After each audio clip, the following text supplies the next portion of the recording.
Guys, don't just take my word for it. I'll show you some technicals, what's going on in this market, and a cryptocurrency called XRP that has some of the best fundamentals in the market. All I ever ask is, if you do like talking. Over the past few days, we've unfortunately seen a lot of retail investors leave the market due to panic, fear, and the onset of war. These individuals may not come back for another 4 years. As guys, we are just days away from a Bitcoin halving. I think it is absolutely insanity to walk away from a chance to get life-changing gains as we are this close regarding digital resources. You guys know what to do. Drop an X in the comment box, hit the like button, spread the word about the video, and educate people on what is really going on in this digital revolution. I want to start right now, guys. Remove this quote today. Ripple works with over 500 organizations, and many of them use XRP as the foundation for a bridge currency that is already in place. As you may know, Ripple believes in utility. So many of the cryptocurrency players out there, in my opinion, won't last very long. This scares a lot of people in the logistics industry. We've stated from the beginning that every technology needs a use case, and for us, the very clear use case is payments because the XRP ledger, an open source public blockchain, was purpose-built for payments for speed of transaction. So, over 500 organizations are working with us today, and many of them are using XRP at the heart as a bridge currency, so that is already happening. And we see much more coming now as we look back, guys. Let's not forget Ripple was also mentioned on the official website of the World Economic Forum, which characterizes Ripple as providing value for what the internet provided information.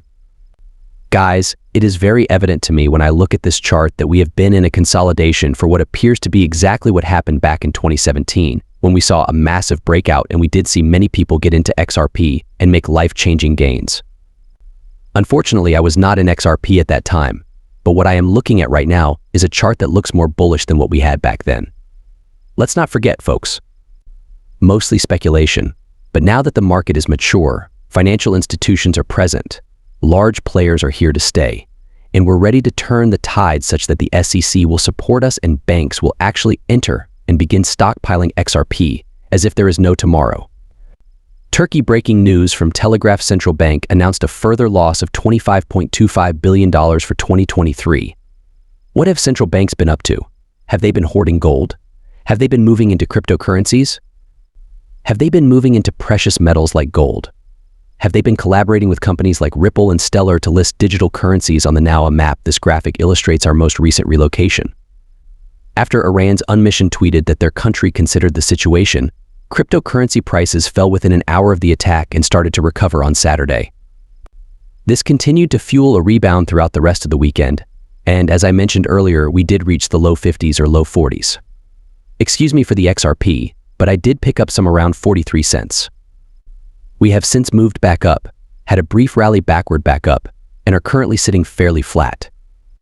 Historically, buying dips like these with sudden geopolitical conflicts has 100% proven to be a winning strategy, but it is unclear. We remain in a highly volatile market with no certainty that the worst is over, so it will be interesting to watch how the next few days unfold. However, equity funds saw outflows of almost $20 billion and heavy selling throughout the week following our approval in Hong Kong for the ETFs. When asked why approvals were granted in Hong Kong so quickly, as opposed to what we observed in the US, OSL CEO Patrick Pan, head of OS's ETF business in Hong Kong, provided an answer. There is essentially only one regulatory authority in Hong Kong for securities and futures, and they have already distinguished between the commission looked at whether or not they approved the criteria, and at this point, they have listed about a dozen coins that they consider to be non-securities, like Litecoin and UniUSDC Chainlink.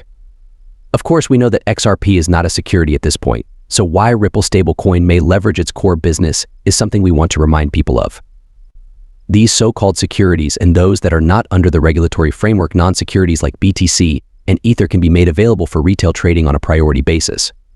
The core business of Ripple is constantly evolving and centered on making cross-border payments easier. It's the main focus, isn't it correct? The stablecoin offers a special chance to take advantage of this knowledge and increase global presence and integration with XRapid. The stablecoin might be used by Ripple's on-demand liquidity product, XRapid Rapid, to provide faster and more affordable settlements for cross-border transactions. Large financial companies that use XRapid, like this one, may profit from stablecoin's transparency and stability as well as their collaboration with exchanges.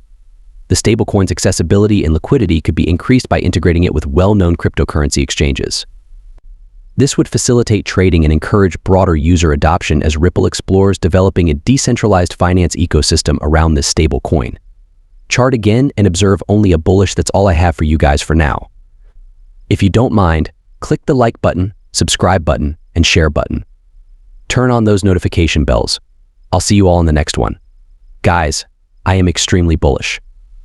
I am not leaving this market, and I most definitely am not leaving XRP at this point in time, where all indicators point upward. I honestly believe that the worst is behind us. However, if we dip again, we'll take advantage again until we see the fireworks set off.